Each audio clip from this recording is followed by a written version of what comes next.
যুক্তরাষ্ট্র রোহিঙ্গা গণহত্যা থেকে বেঁচে যাওয়া ব্যক্তিদের পাশে থাকার প্রতিশ্রুতি দিয়েছে। মার্কিন পররাষ্ট্রমন্ত্রী রোহিঙ্গা ইস্যুতে রোহিঙ্গা গণহত্যার 7 বছর পূর্তি উপলক্ষে এক বিবৃতিতে একথা জানান। বিবৃতিতে বলা হয়, যুক্তরাষ্ট্র রোহিঙ্গা সম্প্রদায়ের ক্ষতিগ্রস্ত সদস্যদের জন্য জীবন রক্ষাকারী সহায়তা প্রদান করবে।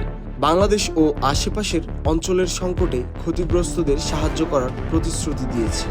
গত 7 বছরে রোহিঙ্গাদের জন্য যুক্তরাষ্ট্র প্রায় $240 কোটি মানবিক সহায়তা দিয়েছে। এছাড়া রোহিঙ্গাদের বিরুদ্ধে সংঘটিত নৃশংসতা ও নির্যাতনের তথ্য প্রমাণ পর্যালোচনা করছে।